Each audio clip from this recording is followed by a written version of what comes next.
going to South Korea? Start that again. How do you feel about going to South Korea?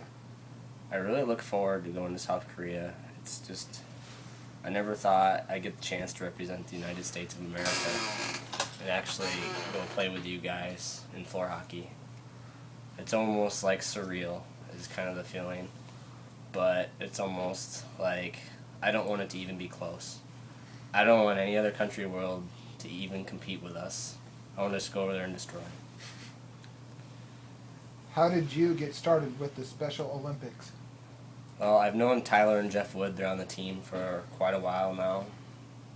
I've probably been helping out off and on with Special Olympics probably around 5 to 6 years, a little bit, somewhere in that borderline region. I started going to events probably about 4 or 5 years ago, and pretty much I just needed extra coaches to come help out, and I had the free time, and it worked out, and I started helping. How have the Special Olympics helped you? Well, it's always a lot of fun. It's really interesting meeting new people. There's just so many athletes on so many other teams, so many other coaches on so many other teams that I've come to know over the years, and I really look forward to seeing them on every trip. Even some of the administrative level guys like Rick, and getting to know them, and then just to see how they run things. It's really nice to see how they run things on a state level, and it's really nice to see how we run things on our city level, and you just learn a lot. What is your favorite memory from the Special Olympics?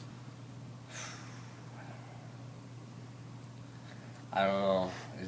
That's always one of the toughest ones.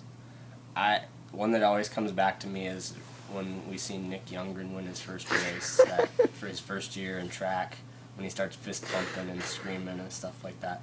Because he had never really done that during our practice events, and then all of a sudden he just throws it all out there and he blows everyone away and he's jumping and fist pumping. That one's going to stand out. Keith coming back and winning gold medal too in one of his last years was really good too. I didn't think he was going to do that, and then he dominated. What was your first reaction when you heard we were going to South Korea? Oh, pretty much I told Jeff not to mess with me, and if he's messing with me, I'm going to beat him up. Like, that's just something you don't do to a guy. And he better not be joking. And then I got a couple other texts asking if I had talked to Jeff earlier that day, and then I was like, no, not yet. And so then it started to make more sense that he wasn't joking. What are you looking forward to most over in South Korea? I think I look forward to most is the competition to see what level of floor hockey is being played around the world. Other things I look forward to, I really enjoy eating any kind of food that I've never tried. I mean, even cultural things. I'd like to go to a fresh market if possible and maybe try some different ethnic foods there, some Korean foods that are prepared on a daily basis. What is something you want to buy in South Korea and bring back? Well, to be honest, I actually want to get a hold of a little bit of North Korean money, because not much comes out of North Korea, so it's highly collectible. What worries you most about being in South Korea? What worries me most actually isn't even about going to South Korea, but getting hurt before going to South Korea and not getting to go.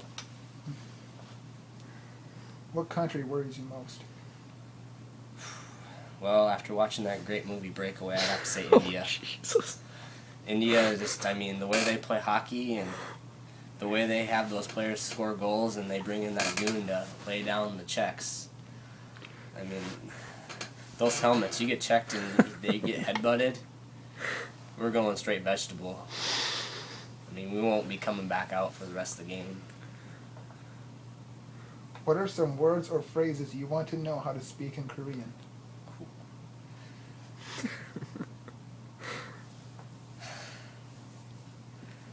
Well, yeah.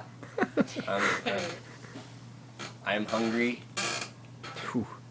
I am tired.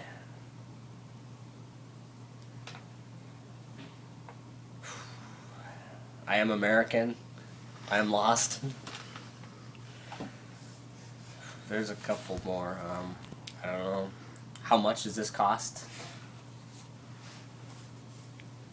I don't know. I'll probably wish I knew a lot of phrases there as they come up, and I'll be like, man, I wish someone had told me how to say that, and it'll happen constantly every time that I go somewhere. Where's my room? That'll be a nice one to know. Where's my bedroom? That'll probably be it. I should probably stop. What is something you haven't done but have always wanted to do? I really wanted to go to Paris. I almost did it when I was in England when we had a 3.5 day span where our teacher didn't have to know where we were.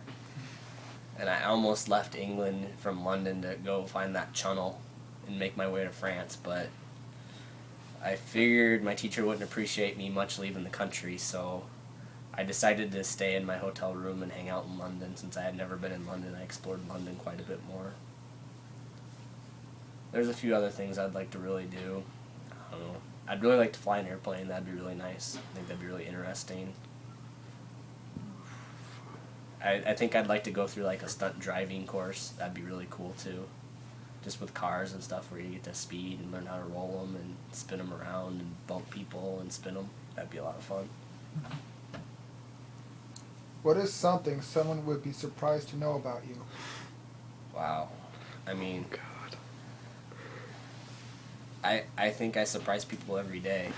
I mean, at the wellness center, my boss never knows what quite skills I'm going to pull out of the bag of tricks to fix something or mention something. I really like to drink Snapple and read the facts on the lids. That's a lot of fun. I don't know. I'm not sure. You guys would probably be better off telling me what is interesting about me than I would be saying what's interesting about me that you would want to know. What are you secretly afraid of? This is pretty big. Most people don't believe me, but every time I get like a bag of Skittles or a bag of M&Ms, I'm worried when I go to open it up, they're just going to blow up everywhere. It's like M&Ms everywhere.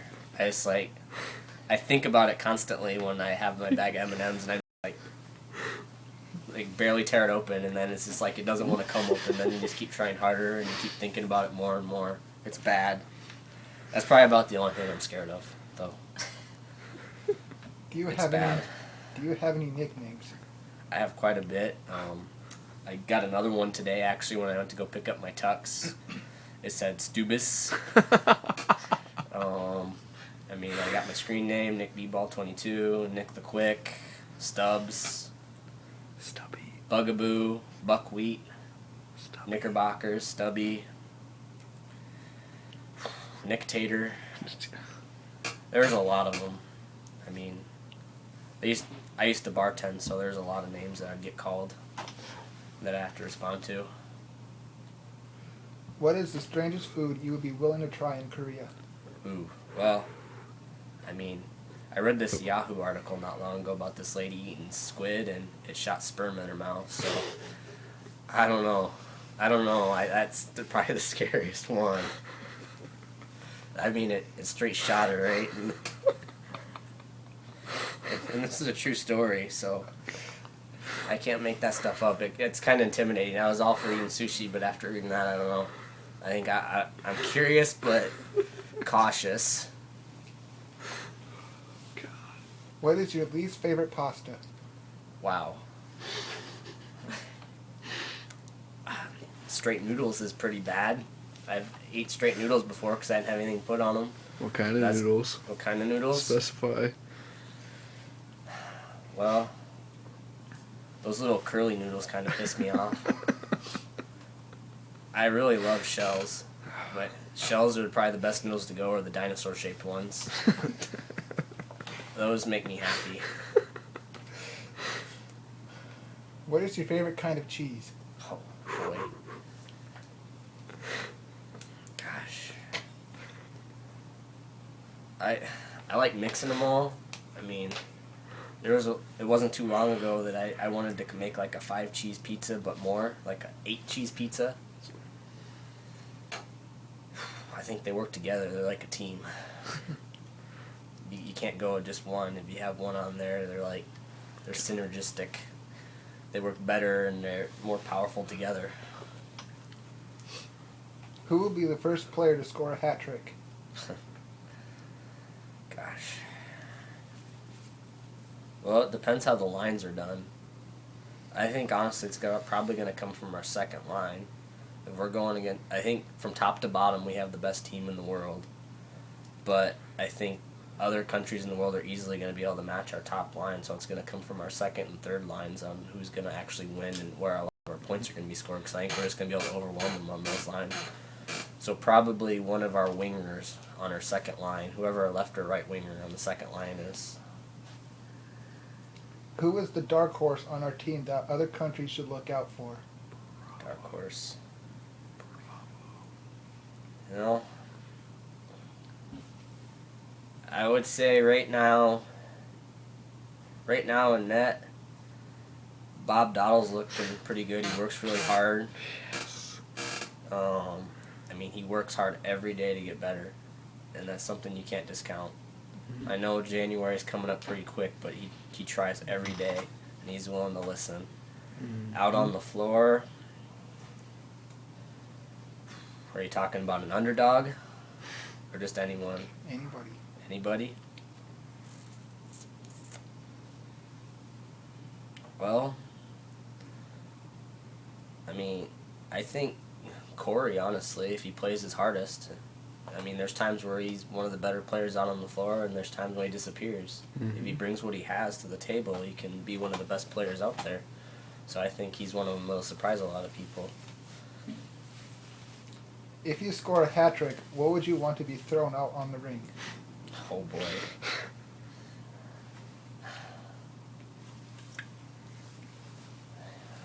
There's a lot of things I would like thrown out on the ring. I think, number one, if they're wearing hats, we'll start with hats. After the second hat trick, they can go with any other clothing article they're wearing. All the way down. It'll be like a little bit of strip poker. I'll score as many hat tricks as it takes. How will watching the Calamari Wrestler help you prepare for Korea? That movie just meant so much to me. I mean, it had everything. It really opened my eyes at how someone could love, be a calamari, and be a wrestler, and hate your brother, and learn from your father, and then love your brother, all at the same time. And they're just so open over there. I mean, it's not every day you see a giant calamari, let alone a giant calamari wrestler walking down the street, and they don't even turn around and look. They just accepted him. What was Hanson thinking when they wrote Mbop? Wow. You know, I don't think they were thinking very much because there's only about 2 or 3 words in the song. It's true.